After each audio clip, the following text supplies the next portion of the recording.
The views, thoughts, and opinions expressed in this podcast are solely those of the individual speakers and do not necessarily reflect the views or opinions of any affiliated organizations, employers, or sponsors. This podcast is for informational and entertainment purposes only and should not be considered professional advice.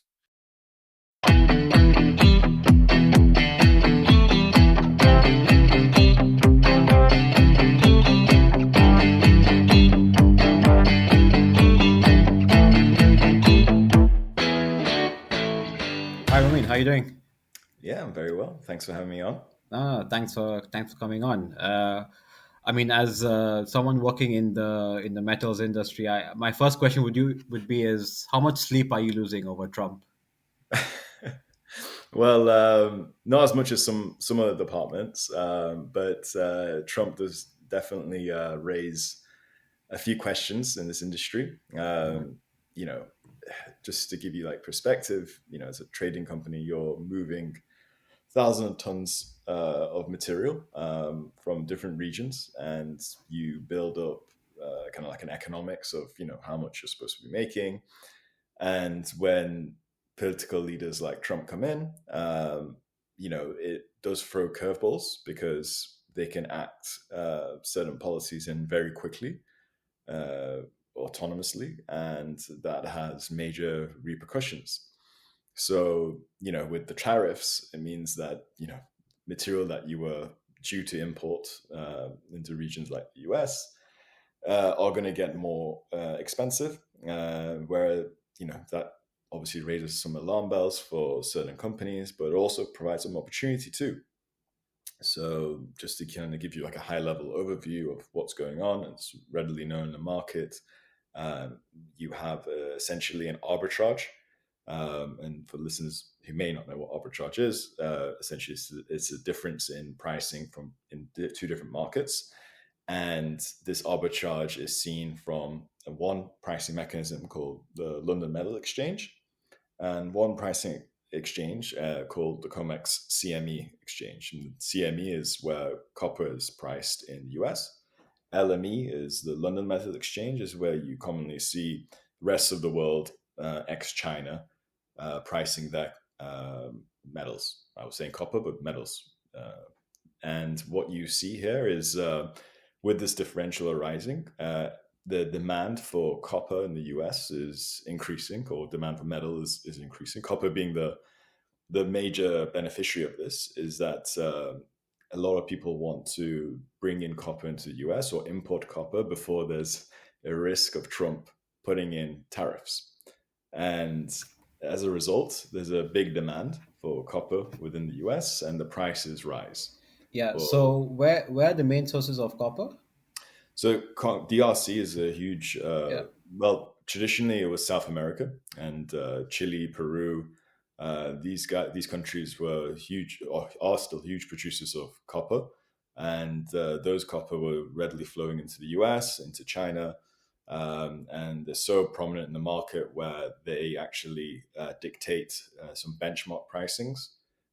Where they create essentially like an agreed price with the biggest customers who are actually in China and the biggest producers of those minerals in Chile. And they agree on a benchmark price, which everyone around the world follows and adjusts based off, where else the differences to the agreement. So this agreement might be based on supplying from Chile to China. And then obviously if you're selling or transiting for a shorter transit period, then you adjust that benchmark.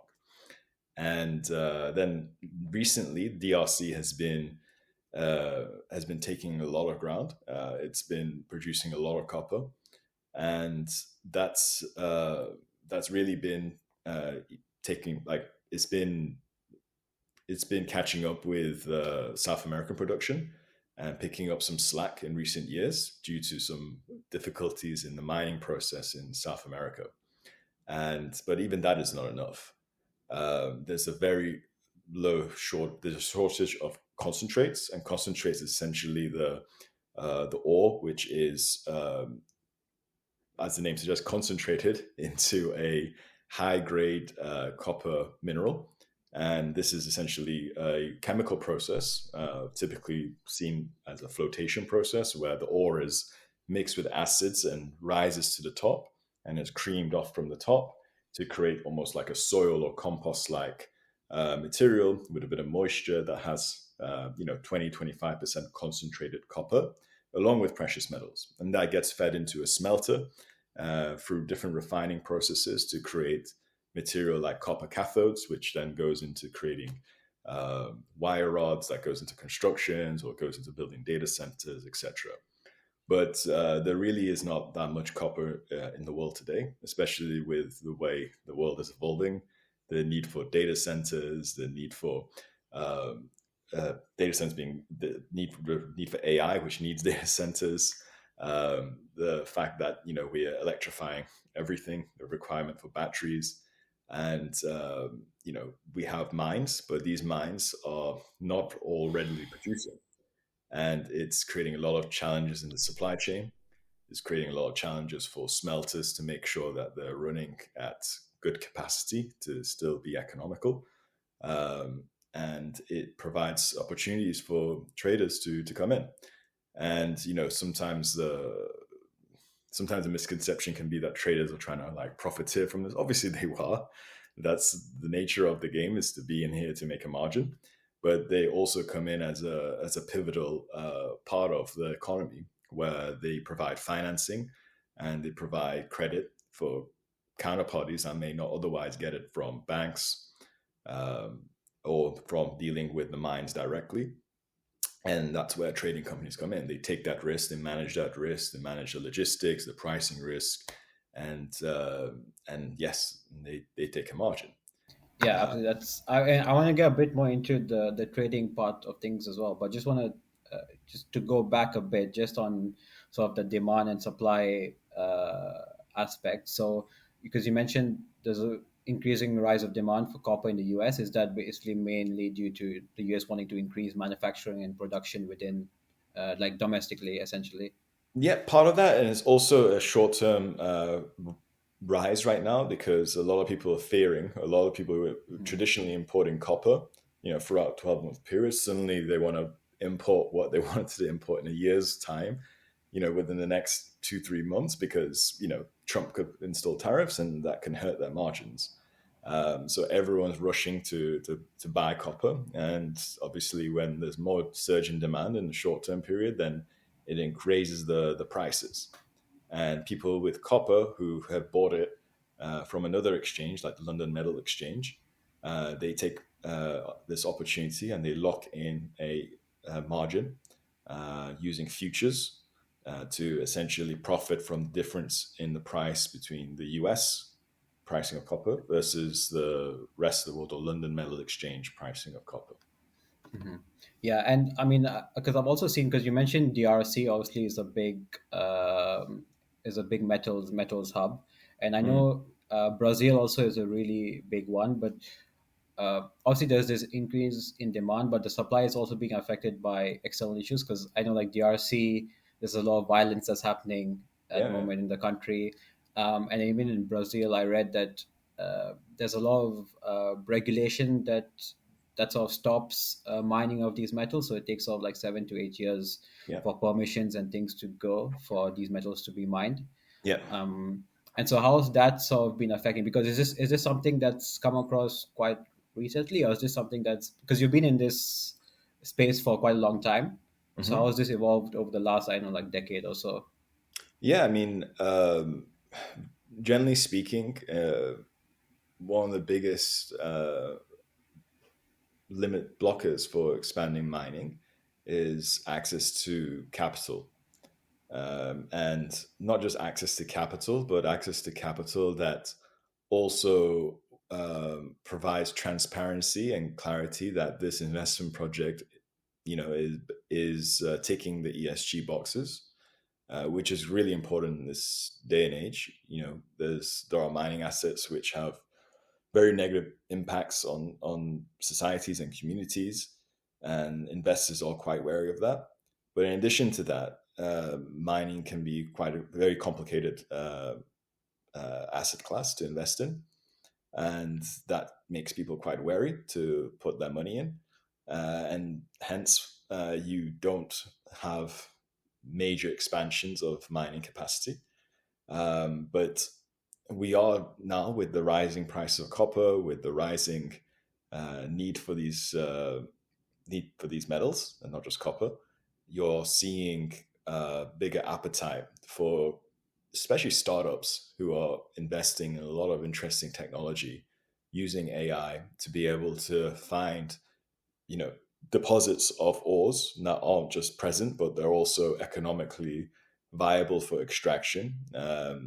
And this, coupled with investors' demand to diversify away from like a traditional equities portfolio into real mining assets, is spurging a bit more interest in this market, and you're seeing a lot more interesting financing mechanisms to incentivize that demand. Yeah, is there a lot of leverage? I'm guessing. There is leverage. There is leverage, and having equity in a mine is quite risky. As you Yeah, see in the DRC, you know, sometimes things can happen that's completely outside your control. Your copper could be, locked in the country. There's a lot of risks. So you do sometimes see people going into debt markets instead, and having the assets as kind of like a collateral. But this is where sometimes the need for essentially trading companies is needed, because they provide the financing to develop the mines, and then they take on the actual physical copper and the risk of that, and they trade it, and they distribute that copper. And this is the pattern that we're seeing a lot of mining companies going towards, is the greater demand for trading companies to finance their operations and expand their operations. And you're seeing that across the board. A lot of energy firms, including Mercuria, have expanded metals trading business, where predominantly they were originally known to be, oil, power, and gas. And it's creating a lot more competition, where before, you had like one or two big players in the market, such as Trafigura, IXM, dominating. You now have the energy trading companies coming in. You have certain hedge funds that want to play in with the physical space. So the financing mechanisms are coming in, but they're coming in the form of trading houses who want access to the physical copper. But this doesn't wash away the complexities of managing a physical book, because once you give your financing, you offtake the material. There's a whole load of complexities and intricacies you need to manage, and there's a high level of capital that needs to be deployed internally within those trading companies, all throughout trading, risk management, operations, to ensure that these ventures provide sufficient margin to succeed. yeah. So is the introduction of then these trading companies also having an impact on prices in terms of, I guess, returns being more, I guess, distributed to an extra party in the sense? Yeah. I mean, the competition means that it's great for the miners. It's great for whoever had equity in these mines at the start, because they have major trading companies all trying to outbid each other. So they're all bidding for competitive rates to get access to the copper. And the name of the game is essentially just it's essentially access to the liquidity, the financing, and the trust in the trading company to be able to actually physically take on the material. And sometimes there are players in between who are quite unknown. There are a lot of hauliers and transportation companies within the DRC who play an incredibly important part in this picture, because it's all well and good having the money and throwing the money in and getting or being told you're getting the copper, but if you don't have hauliers or logistics companies coming in who are reliable and who are trustworthy and have a network to be able to transport the metal, then it's all a theory at the end of the day. So it's they play a huge role in this ecosystem, and the need for them to access financing, to access more capital, to invest in vehicles and invest in transportation becomes critically important. Even to the point where, in the short term, you could see these trading companies trying to invest themselves in this industry, albeit it is very complicated. Would you say they didn't take on most of the risk as well? Sorry, what was that? Would you say they take on most of the risk as well? The trading The companies? transporters? Yeah. The transport, no, I wouldn't say they take on most of the risk, because in the end of the day, they are providing, they're taking on a very important service in the chain. But in terms of the risk, that's on whoever's deployed the capital for the copper. The value of the copper is going to be much more than the truck that's been deployed. Yeah, sure. Yeah. And then could you talk a bit more about then in terms of the risk that the trader, like a trading firm, is taking on? So how are you? What sort of risk are you anticipating, and how are you sort of pricing that in and you're analyzing that? Yeah. So I would say that, before going into a big financing deal as such, there are several factors that have to be considered. One of the main risks is the baseline risk for any trading company that wants to go into this business is compliance. Who are you dealing with? There's a lot of mines, for example, in the DRC, around the world, really, that have very questionable ownership structures. And this is where a compliance team essentially does the first risk assessment to understand who we're dealing with. Are there any sensitive individuals or political influence that have to be considered before approaching? And once those factors are ticked off, the second stage is essentially seeing, are they creditworthy? So are they a company that we can actually provide the money to and expect them to perform by producing the assets, the mineral assets that we need to offtake?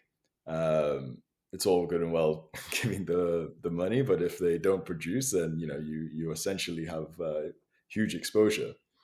And that assessment is done by a credit committee who do full due diligence research. They have subscriptions to third-party credit rating agencies who really dig deep into some of these private companies, just to understand what their history has been. Have they had any bad debts?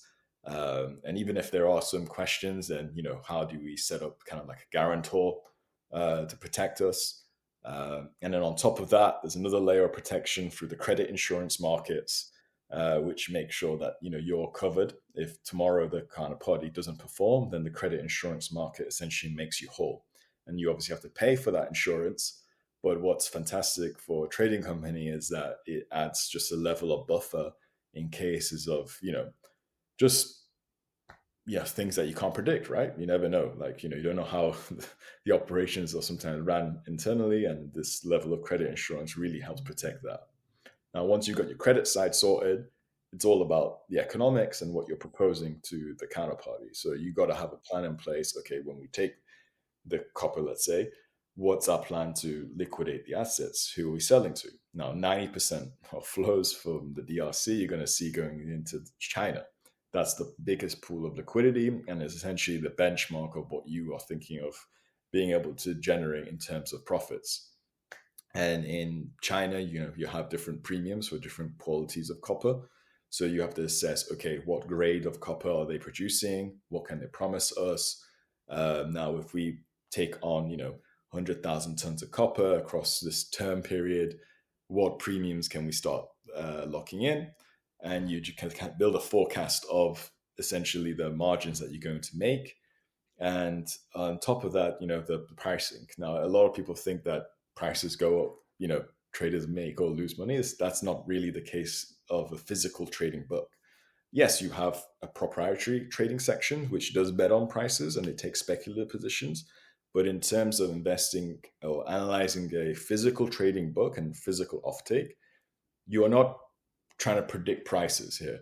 You're hedging the pricing, and you have to have a dedicated hedging team to be able to do that. So they need to know what is your time period of buying and selling the copper assets, and they go into liquid exchanges like the LME to be able to hedge those price fluctuations. But once you have your material hedged, then it's just a case of being able to deliver that metal into your customers at a premium that you're able to profit from. So you need to calculate your margin when you purchase. So what is your transportation? What is your financing? What is your credit insurance rates? And a lot of these elements then tie up to the economics. And then the hedging part is essentially a dedicated team to make sure that you're not hit by any price volatility. Mhm. Could you talk a bit more about the hedging part? Because I think that's really interesting. You initially talked a bit about futures. You mentioned. I think that's a way to also hedge against increase in prices. Yeah. Do you use like options and other like derivative products as well to hedge? Yeah. We do use options for hedging against different mechanisms in contracts. Sometimes certain suppliers, they want to essentially participate in the value of the copper going higher or lower against a certain fixed price that they might make, and they want to what's called price participation, and you can hedge that by entering into call options. But generally speaking, the bread and butter is essentially your futures pricing, and that's what you're hedging. And although I mentioned earlier that we're not that concerned about the rising or dropping of prices, there is an element of hedging which does have an impact on your P&L, and that's essentially where the market forward curve is. So you have your nearby prices, and then you have your future, let's say 3-month price. And there's always a difference between what you can buy copper now versus what essentially the view of the price of copper is in, say, 3 months' time. And when you're hedging, you are locking in time spreads. So you're locking in essentially purchasing your material now and selling in the future. And what you do is that you buy your futures in the nearby, and then you sell your futures in, say, the 3-month time period. And then that price gap is what you lock in as P&L for the book. So as soon as you do that early enough, you've essentially locked in certain P&L, which is very valuable for a trading company because they know that they have a nice margin to essentially play with. And that market structure, when the forward price is higher than the nearby price, is called a contango. And a lot of traders try and capitalize on that to be able to manage essentially their P&L. Now, when the biggest challenge comes is when the reverse happens and you have backwardation. And that's when the nearby prices are higher than the futures prices. So that creates some challenges for certain commodity trading houses. But if you're nimble and you have an astute team, then you can manage those swings in pricing structure. So in effect, the prices don't really have a huge impact on your trading P&L if you're hedging correctly. But for the derivatives trader who is doing the hedging, it can have an impact because swings in prices can have impacts on the curve structure. And a derivative trader is paid the big bucks to be able to manage that. Yeah, fair. I mean, how volatile are the prices like recently? Because I feel like generally, as a trend, they're generally increasing. But obviously, you mentioned backwardation. I mean, is there like a cycle in which every couple of years you would have a thing where a backwardation occurs? Yeah. So to give you kind of like a high level overview of when contango or backwardation structures can occur, you see typically contango structures occur when you have huge surpluses of copper. Okay. You have a huge surplus of copper, so the nearby prices are a lot lower, but the future prices are a lot higher. Okay. Because, they expect that copper to diminish over time in terms of available stock, just very high level. Then in between these periods, the curve can change. And you've seen it recently because there was such high demand to buy copper now and send it to the US to take advantage of the arbitrage. You have a swing in the market structure where the nearby demand is really high. And when that happens, obviously, if nearby demand is higher than the supply, your nearby prices rise. And that's when you have suddenly a backwardation structure that you need to manage. And some companies can get really burnt by these structures because imagine they try and anticipate their P&L by locking in contango gains, and suddenly the market backwardates and they have to commit to physical cargo, which they haven't hedged their time spreads on. And that can have huge impacts. And derivatives traders sometimes have to forward plan in these instances, and they need to understand how these market structures can occur and how to best manage the spread position of a company. So that's where communication with the physical traders becomes paramount, and their ability to essentially understand the supply demand mechanics and how that impacts the curves becomes so crucial. I'm guessing then liquidity is super important then in case things go wrong. Yeah, liquidity is incredibly important. On the derivative side, obviously, if your positions are in place, you can get margin called by the broker. And the margin calls are there to help protect the broker who take some positions on your behalf. And if you don't have the liquidity to pay the broker, then you're gonna get into a lot of credit issues. And at the same time, when the price of copper goes up, it's a matter of financing, right? So as the price of copper goes up, your dollar per ton rate of financing also increases. That's why copper, you don't see that many smaller players involved because of how expensive financing is. You see the smaller trading houses trading the smaller minor metals, that's generally the trend. But yeah, access to liquidity becomes incredibly important. Yeah, so I wanted to ask on that because you obviously mentioned that now there are a lot of startups coming up, so in the trading space, and so how resilient are they to these issues? Because how long do they last when Yeah, so they will not have that much liquidity? by startups, I mean so there's different kinds of let's say participants in the chain. The trading houses are usually quite established. You may have a hedge fund that might start up and start a trading activity, and they will have huge access to capital. Obviously, the trading houses will have built up profits from prior years, which they put into reserves and they use to their advantage. But even that has like an internal financing rate, right? So how they calculate that is based off, okay, if I put my money into government treasuries risk free tomorrow, that's essentially your cost of funding. So you need to factor that into your profit and loss. And then the startups that I was talking about before are more in terms of the kind of the service sector startups. So the ones who are building technologies to help support this industry.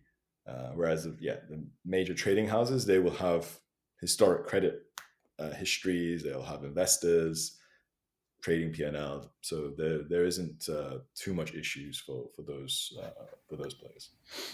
Makes sense. There's a lot of M&A then happening in terms of all these big trading houses acquiring, startups to get the latest technology. Yeah, I mean, trading houses necessarily wouldn't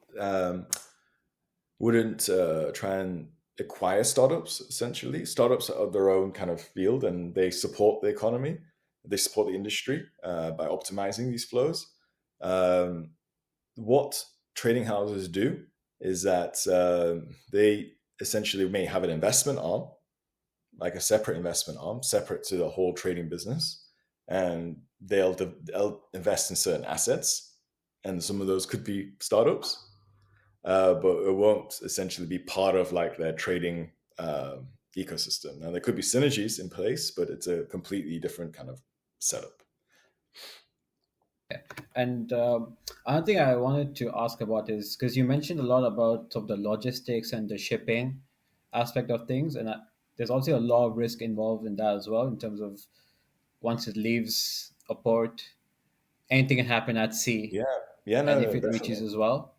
And also, I guess that's dependent from region to region, because let's say Yeah. you say from DRC to China, I'm Hmm. guessing it goes all the way south of Africa.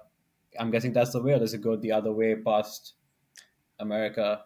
Yeah, so it depends. So when you're picking up from the DRC, there's different routes you can go to. Typically, when you want to go to Asia, you have to truck the material through to Tanzania. So you have to actually truck the material from the DRC, crossing the borders of Zambia, and then into So, Tanzania. so there's So no there's port several at borders. DRC then, or Sorry? there's no port at DRC No, to. no. Okay. So you need to cross several borders in between to be able to reach the east coast of Africa and Tanzania. Before then, you can move it out into Asia, and that's typically the route that you see. And then to US, it's essentially a route all the way to South Africa, Durban. That's where you go, or you can go on the west to Lobito, Angola.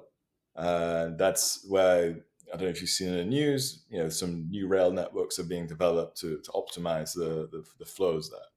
But there are several border points here, and that's where the operations and logistics become quite sensitive. Is that anything can happen in between those borders. It could be theft, it could be congestion, and this is typically where a trading company takes on the risk and will earn its margins for managing that. Earn or lose, depending Sorry. earn or lose depending on how things go, right? Yeah, And then also, how long would it take? So, for example, DRC to China, how long would it take for copper to a be, whole flow yeah, the to whole flow, finish. yeah.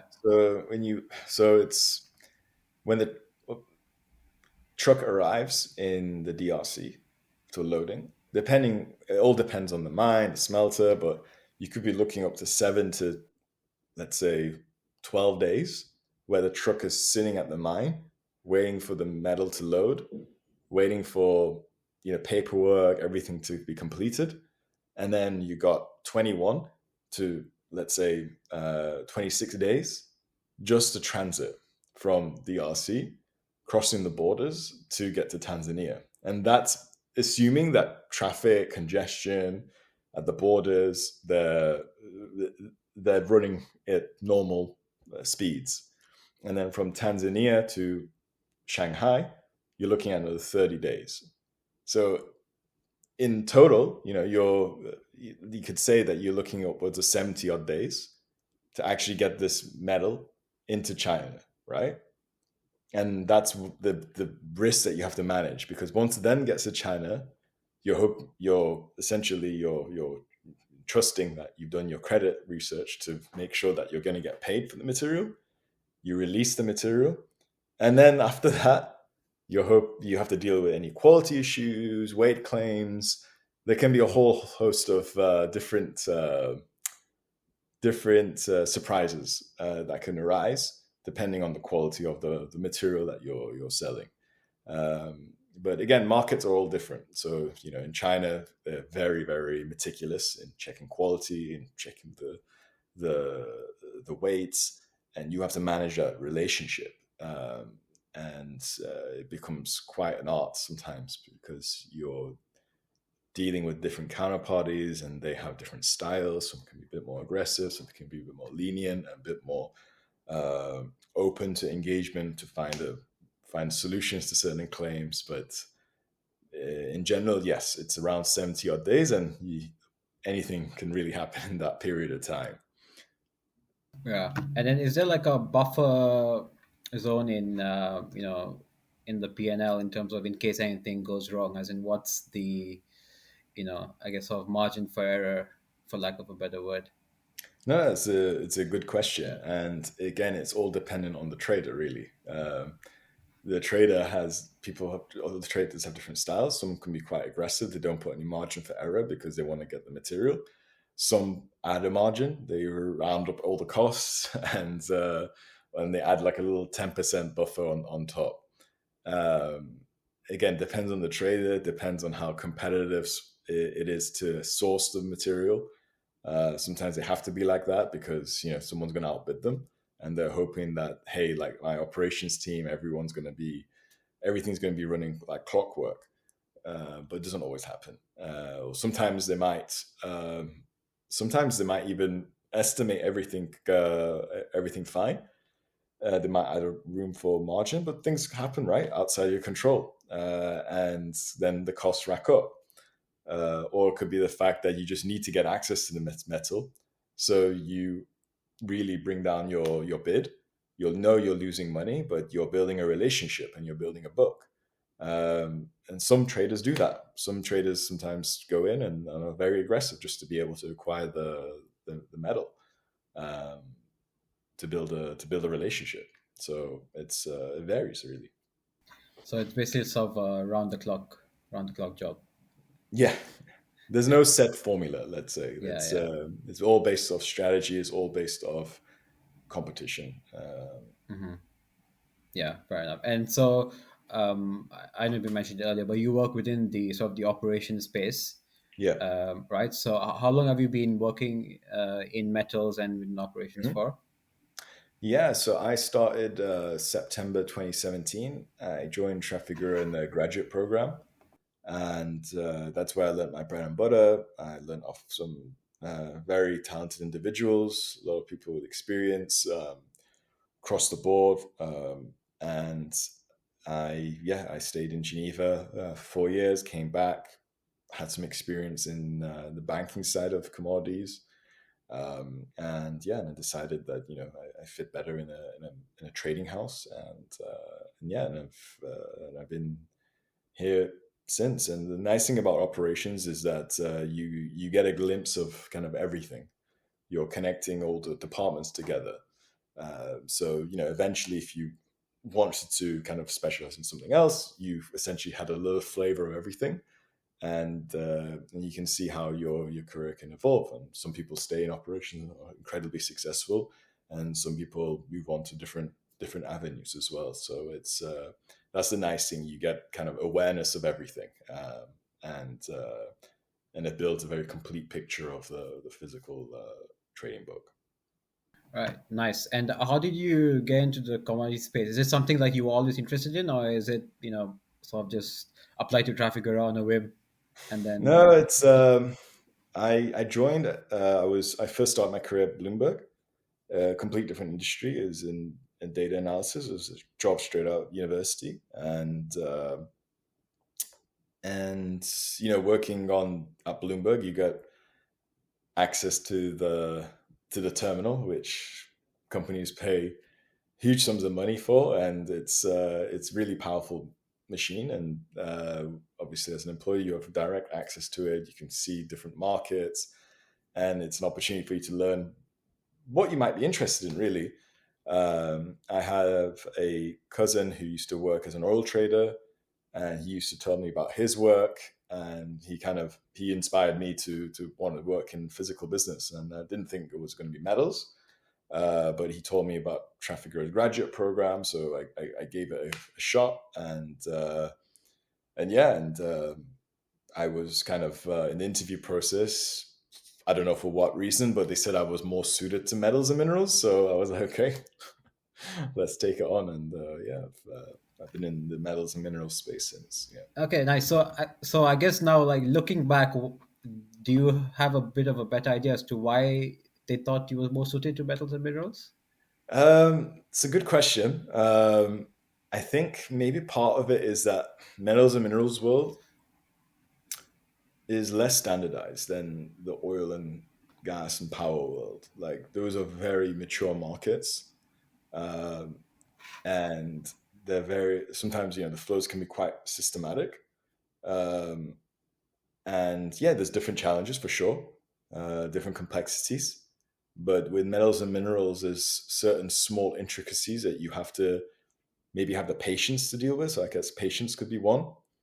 There's a lot of different kind of stakeholders in between, like truckers and agents in between that you have to manage. And again, a lot of that is the patience matter, the people's management matter, because you are interacting with a lot of different people and you have to build that trust. So I think the people side kind of I think maybe was the characteristic that the interviewers saw, and then the patience to be able to deal with the hectic schedules, the unpredictability. So I think that's maybe the core reasons. Yeah, would you also say the metals and mineral space is less regulated as well? As you said, it's not as mature, so sort of less regulation and more flexibility for all the parties involved. The regulation is there, from like a core perspective of regulation. It's there, like the sanctions, all this stuff, ABC sanctions. It's all there, and it does encompass the metals and minerals world. Um, what I would say about the regulation side is that the they're less kind of formalized in some ways compared to the oil and gas and power industry, because a lot of banks and hedge funds are more intertwined in that world than in the core metals and minerals business. So yeah, so it's less kind of standardized and less documented in some ways. Like regulatory bodies have a duty to audit and check the work of hedge funds and financial institutions who typically trade more in the power, gas, and oil and gas future space. But that's changing a lot. You're seeing now these institutions now getting into the metals and minerals trading book. Even if that is on the derivative side, there's huge regulations on the derivative side that they need to consider. But yes, like in terms of the companies that sometimes you deal with, yes, some of them are private, so they won't have as much, public shareholding regulatory demands as public companies. So that there is a bit of a difference in that. So, but on a whole, there is a level of regulation which a lot of these trading companies have to adhere to. So it's something that's still there. Raman, it's crazy how you're talking about okay, mainly from the DRC point, right, of minerals and mining. So I've got a few Mm. friends who are actually mining in DRC Oh recently, wow, and you cool. guys who have from Kenya, they've set up base in Zambia to Mm. mine in DRC. Reasons for setting up in Zambia again is because of, say, chaos in DRC. Yeah. So they take out the minerals, they hold it in Zambia, and they move it out. And I'm seeing, like, they're telling me a lot more minerals are coming out of those regions. Mm. Like Zimbabwe, actually, Zambia. You're looking at Rwanda, Burundi a little bit, all those areas. I'm sure you know about those areas. But Yeah. yeah, honestly, he tells me it is very political. As much as, yes, the sanctions are there, I would say the sanctions are as good as the UN, which do nothing. Mm. Um, they only write it by code, but it's like, even the way he stated it is that it's a dog eat dog world because there's so much politics involved, especially in No, Africa. 100%. It's Sometimes crazy. the I would say that the level of adherence to regulation can sometimes be dependent on the size of the company that is in the picture here. So, Mercuria, Trafigura, all these huge companies, they really like have no margin for error. So they build really strict sanctions and compliance policies to meet regulations, and to make sure that what they're dealing with is within the laws, right? Whereas maybe like a trading house, things can be a little bit more opaque, because there's less scrutiny, and sometimes for these small, very startup trading houses, you don't have the opportunity cost of something going wrong is is a lot less, right, than for a huge trading house. Like one slip up, one misreporting, or lack of transparency to, say, an audit body can have huge millions of dollars of implications. So I think it can kind of vary depending on the sphere, the size of the player in that market, for sure. Even Yeah. not just in minerals and minerals, even in oil and gas, there's I'm sure I don't have that much knowledge of oil and gas, but I'm sure there are small players or smaller trading houses who sometimes, they don't really, I wouldn't say, let's say, they wouldn't really prioritize the regulatory requirements to try and acquire business. And Whereas do you deal with Saudi Arabia actually? Because I Saudi feel like Arabia, Saudi Arabia has a lot of say in terms of minerals coming out of Africa, going to Saudi Arabia, and then further on. yeah, Saudi Arabia is interesting. I mean, they're building huge projects. They're building a lot of. They're building some smelters there, and they want investment to acquire some of the mineral assets. And I think Saudi Arabia is going to be a huge demand hub in the future for a lot of metals and minerals coming into the country, and also in the short term and in the long term, building up their own ecosystem of mining metals and minerals and value add within the country. So as China matures, you're going to see, India is going to take over some of that, a lot of that demand. You're going to see Saudi Arabia coming in as well into the picture as they expand and open up their economy to the rest of the world. That's sick. That's pretty cool. Yeah. And yeah, well, honestly, last one for me, and my usual, go-to question, which is you did say like AI is using more materials. Is Mm. the AI that's using these materials also helping you in this area? Yeah. Oh, it's massive. There's so much information and work that needs to be done to piece together small intricate details, and AI and the use of it to be able to dissect large pieces of information becomes critical. And over time, you can build data sets to be able to get really interesting insight into what those data sets are showing you. And I think one of the key, I think what's going to be really key for some of these trading companies is their ability to actually source their data from their trading activity, and to be able to use AI to build really knowledgeable insights into how the trading book is doing, where there's leakages in profits. And AI is going to be a really powerful tool in analyzing this big data in a consistent, accurate manner over time. So I think that's where AI is really helping, will be helping, and has helping companies like us at Mercuria. So it's a really interesting space, and it means that some of the mundane kind of like administrative work can be outsourced to AI, and the human element of it can be used to kind of see everything from a high level and apply essentially a nuanced thought process on how the results of that data can be applied to the business and make the business better.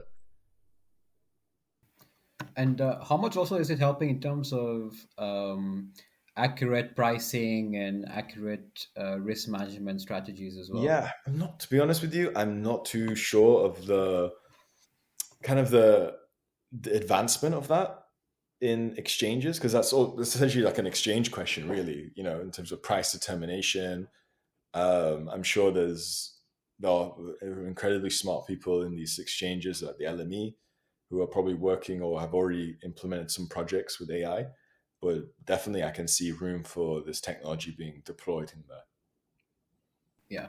And then also, so you mentioned Saudi Arabia. Are there any other hubs that are coming up or you anticipate will come up in terms of mining and also the demand as well for metals and minerals? Yeah. So there's countries like Malaysia, Thailand, all these kind of Asian countries which have they're trying to build kind of like an industrialized hub. China is investing a lot into those economies as it's moving away from an industrial country to more of a consumerist centric economy. So you're seeing these economies of small Asian nations becoming a quite pivotal industrial hub where they will ultimately want have an increased demand in metals and minerals. Indonesia is an interesting one because they have huge reserves of metals and minerals, but they're transitioning more in terms of the government's policy is to make sure the value add of those metals and minerals are kept within the country. So they're very careful of companies just profiteering from selling metals and minerals and actually going ahead and investing in the capital that's needed to build value add within the country. So what you're seeing is a trend where a lot of mining companies who would typically just ship out their minerals are actually using the minerals themselves. They're trying to acquire the knowledge base and the capital to make sure that the value add stays within the country, and the higher value products is them who are selling and not another country. And that's why the availability of minerals to trade and to supply smelters who typically import is becoming a lot more difficult. And that's why they're reliant on trading houses to do that work for them, because of this trend of you could call it protectionism, right? Making sure that the industry is vibrant and you're not losing value in a country by just giving access to your minerals, which it will help. It will help the nations, but it needs to be very carefully managed, because if you go too aggressive, you're going to bankrupt and liquidate a lot of the miners. So it's a very delicate balance, but it's good to know that governments are mindful of this and making sure that the prosperity of the communities is in mind, the development of their communities in mind, and I think it's a positive trend that just needs to be carefully managed. Yeah, I think Indonesia, as you mentioned, I think it's nickel. That's, I think, the most common. Exactly. And if I'm not wrong, I think nickel is one of the main metals used for EV batteries. Yeah, which is obviously a big thing in China, especially. So I think, as you said, the government is trying to restrict access to that, right? No, exactly. And Indonesia is literally like a pendulum in the nickel space and tin space. If tomorrow, I mean, as Indonesia becomes more restrictive in the export, then these prices start surging, and the battery space is a very, very important element of how sometimes these metals prices are factored in. Chemistries of batteries are also quite pivotal, and that could be another podcast because it's such a deep topic. But just to give you a perspective, you have NMC batteries, and then you have LFP batteries. NMC obviously has nickel, LFP doesn't. It primarily is lithium, right? Lithium phosphate. So it's as LFP technologies develop, how much nickel do you really need? And it's a very very interesting space to see develop, because as more innovation occurs, you're going to see different supply demand balances for different metals.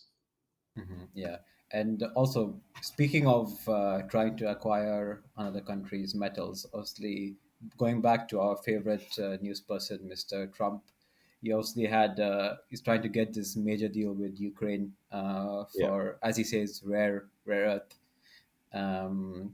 And so I'm not too familiar. So what exactly what exactly Ukraine has, and what sort of the deal is trying to do for America? Yeah, I mean, I'm not too well versed on it, but from the reading I've done is that they have some what you call critical minerals that it would be used in the battery industry, like lithium, graphite, some tungsten reserves. And yes, they have reserves, but sometimes what people don't understand is that not all of it is economically viable.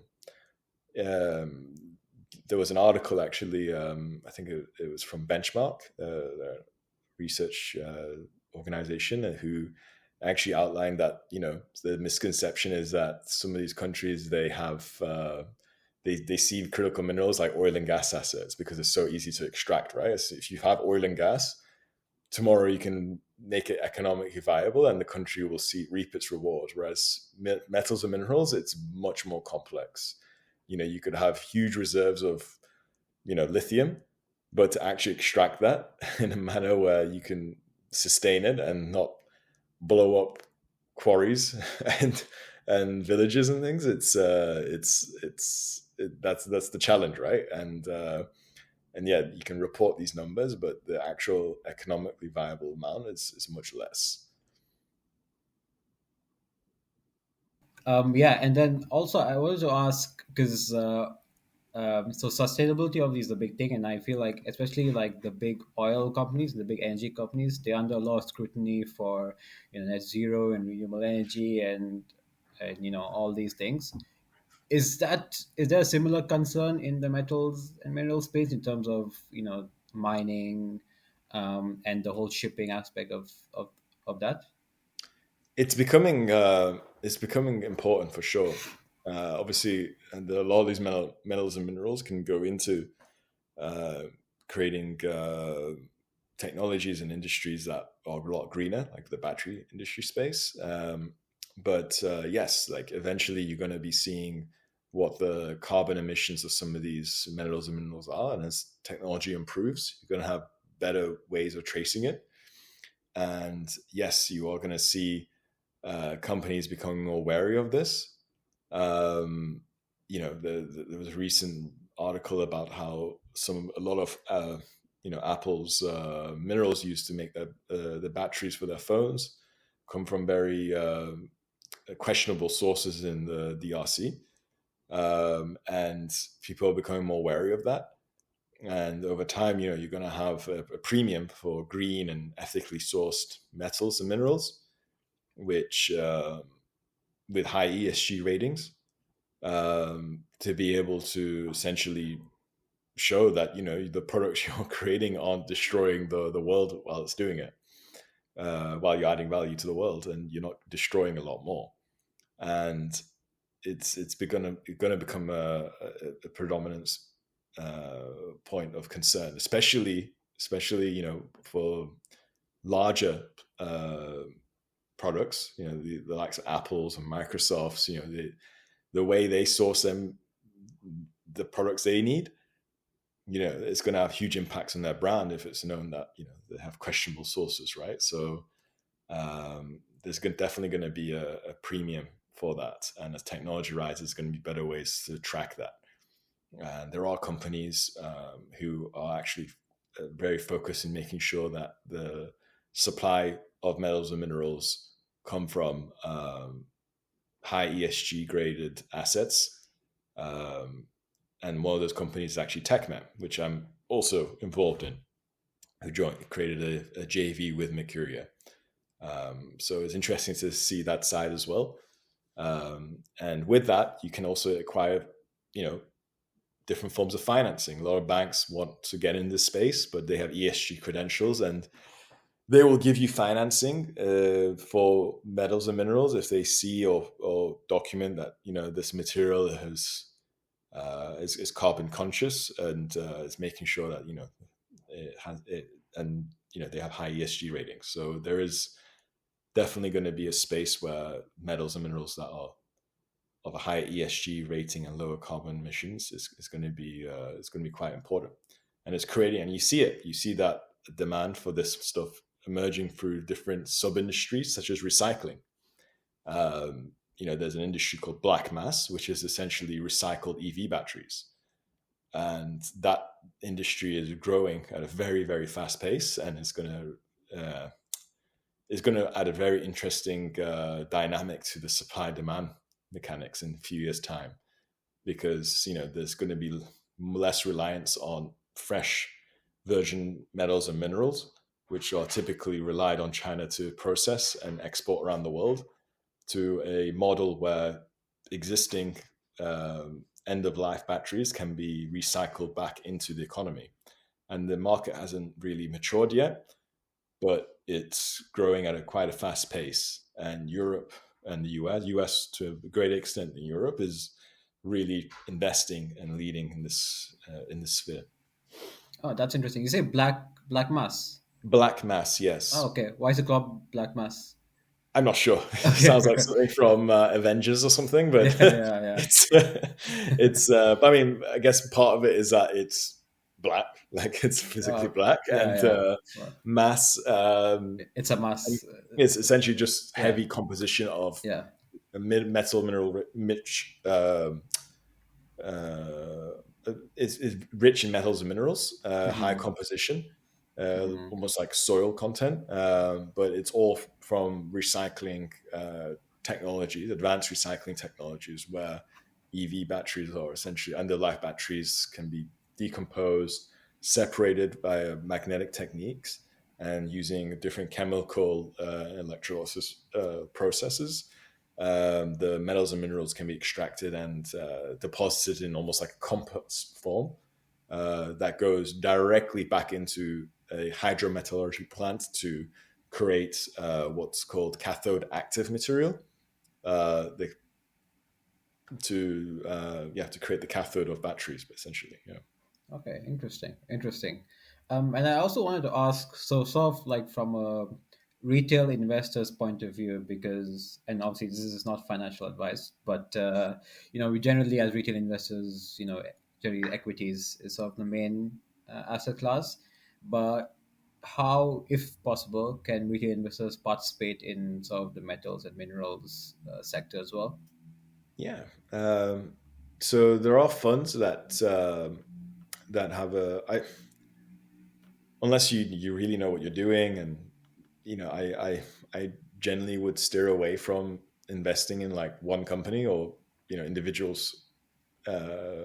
assets.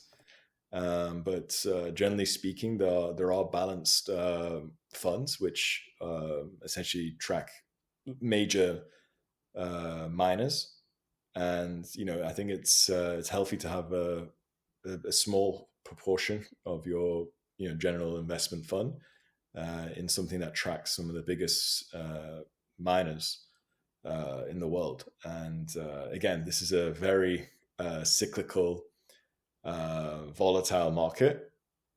So the buffer, really, like, the reason I would put some money into it is just for the fundamentals, really. As these metals become more scarce, the value is going to go up, and these miners who have assets, that good quality assets, they can really benefit from the price rises. But yeah, it's very cyclical, so I wouldn't put large sums. Yeah, no, makes sense. Unless it's gold, right? Well, yeah, I mean, gold is a different case altogether. Yeah. I mean, it's essentially like the oldest form of value and currency. So in the end of the day, when the paper value of money goes down, literally the most intuitive source of money becomes gold. And yes, you've seen a phenomenal rise in gold, and I think it's had a really powerful impact on portfolios, especially more mature portfolios, to weather out some of the drops in value in equity we've seen recently. But I personally, I don't have a huge gold holding because I have a longer time horizon to weather out some of these shocks. Yeah. Fair. I mean, I've also seen silver, which has become quite popular recently. There's also, I mean, in certain circles, they've said silver could be the new gold. Yeah, I mean, the thing is, they've been saying that for many years now. Yeah, fair. And the thing is with silver is it's even gold as well. It's a byproduct of a lot of copper mining as well. So you get silver and gold in a lot of copper mining, and you could question that the more the copper price rises and the more is mined, and the more gold and silver is out there. But I'm not too sure, really. I'm not too knowledgeable on why silver hasn't rallied as much as gold. But yeah, I mean, silver could be seen as well as something. But I think gold will never be really trumped. Yes, you can have other assets like Bitcoin, for example. No pun intended there, right? But, yeah, no Actually, pun intended. have you seen what's happening with diamonds in the diamond market? So No, tell me. I'm forgetting the biggest company. What are they called? Sapphire? No, I'm not. De Beers, right? Is it De De Beers? Beers, yeah. So in Hmm. India, they're recreating fake diamonds, and it's Yeah. almost impossible to check, right, what's happening with them. So it's taking quite a massive hit, that market in diamonds. Yeah, it's mad. Yeah, it's funny because you could argue that like the demand for actual raw, mined diamonds and becomes rarer, so the value could rise for anyone who does have, stock Yeah, holdings. they have put a new slogan like, oh, now we've got real natural diamonds. I mean, first we had natural foods, in the market. Yeah, Now yeah, natural diamonds in the market. yeah. So maybe there's an added premium in that now. Maybe. Yeah. Nice, nice. I think I don't have any questions from my side. Rishi, you have anything else? I mean, honestly speaking, I think this would take another 10 more podcast episodes, because there's so Yeah. many topics you have touched on, and each Yeah. topic is massive. Yeah, it's huge. You know, I think if I start going on one, it'll take too long. So we'll leave them for different podcasts. We can do a part 2 and a part 3 and a part 10. 100%. Yeah, yeah. Yeah, Straight up. Yeah, yeah. No, You're but bro, gonna really, really informative, really good stuff, and I think definitely to all our viewers and listeners, if they do have some questions on the mineral side of things, which I'm sure a lot of people nowadays, youngsters are always venturing into and getting absolutely wrecked because they don't know what they're doing. You Yeah. can send them your way. Be interesting. No. I mean, thanks for having me, and I hope this gave some kind of insight into it.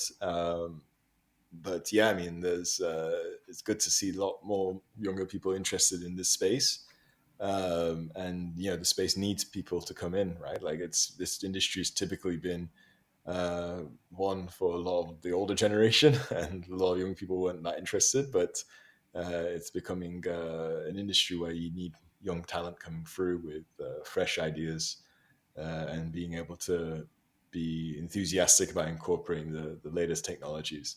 So it's there's definitely a big gap for that demand, for that skill set, really. Yeah. So it's let's see how it all develops.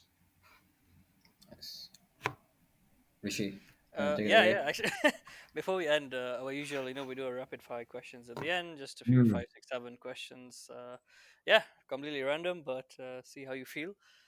What is your go-to karaoke song? Go-to karaoke song is I mean, it used to be very basic Wonderwall, but Oh, I think but you're the I second person that's Yeah, mentioned. someone else yeah, someone else Yannick said had that. mentioned Yeah, this. Yannick said it. Yeah. but recently I've been listening to a lot of old '90s songs, and "Don't Speak" with what's it called? I think Gwen Stefani. Yeah, Don't know if have you I've heard heard of that. it? Don't speak. Got to check I it don't out. know what It you're might. thinking. Na, Interesting. na, na, na. Google it. It's very, Yeah, very. yeah. I think we will do that. That's why I really butchered the lyrics there, and No, you did but well. You're the first person to actually karaoke it in, the Yeah, karaoke yeah. So we'll give you special. amazing. props for that for sure. Yeah. Okay, so a bit of a deep question. How do you handle failures or setbacks, if you're willing to share any experience? Yeah, I think sometimes with failures or setbacks, the key thing is just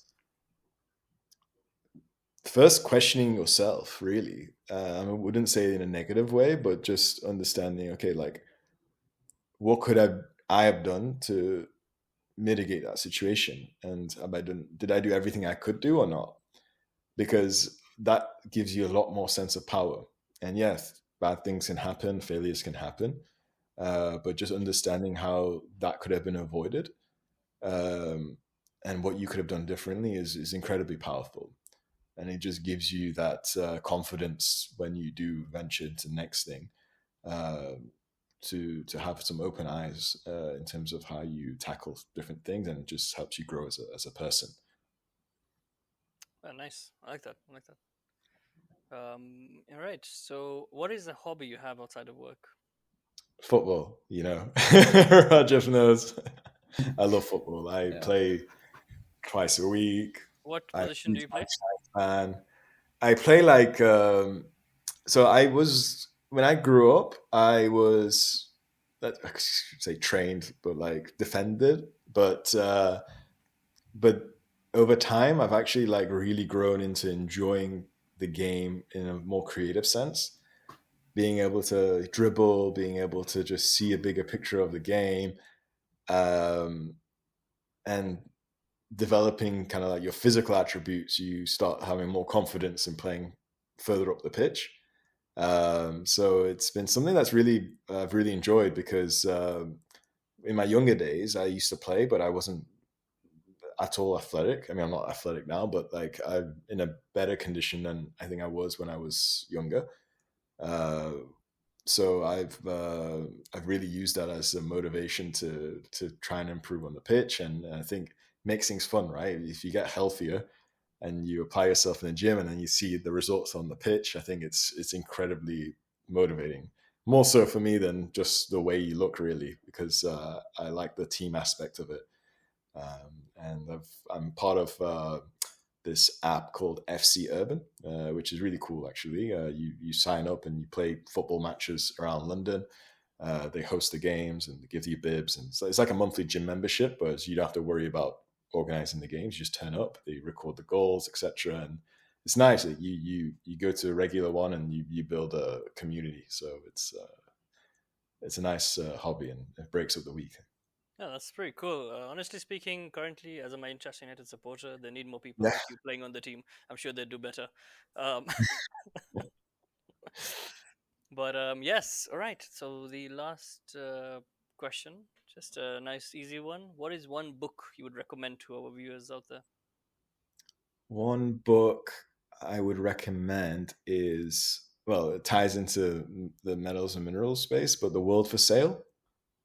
The World for Sale. Yeah, Interesting. Okay. Okay. yeah. I don't know if you've heard of it. I've not heard of Yeah, it, but it's a very, very good book. It gives you kind of the inner workings of how the commodity markets basically became more mature, and how trading companies basically started, right? Like how they came into the space, and it has very interesting stories from traders, insights into the industry. It's a very cool book, actually. All right. Nice. Nice. I think that's a very unique one. I will. I'm sure both of us will end up reading it as well. But yeah, that brings me to the end of a very nice rapid fire questions. As always, thanks, bro. It's No, been it a was a good one. pleasure. Thanks, Rishi. No, it's good. Leave it to Rajat to take us home. yeah, no, I mean, thanks, Ramin, for your insight. I think, as Rishi said, there was a lot to discuss and probably a lot of things that we missed out. But I think it was good to just get a general sense of things, and I'm sure we can do this again to cover more at a later time. But No, definitely. Yeah, Appreciate it. you could call this a trailer before yeah, the yeah, movie starts Yeah, releasing. yeah, a 1 hour trailer. yeah. I'm waiting for the trailer edits as well for the upcoming movie. Oh yeah. Lovely, lovely. Yeah. Thanks, Ramin, for your time. Yeah, and for everyone listening slash watching, hope you guys enjoyed it. If you like, share, comment, subscribe, and we'll see you in the next episode. No, Bye. thank you. Thanks, guys. Take care. Bye. See you. Bye bye.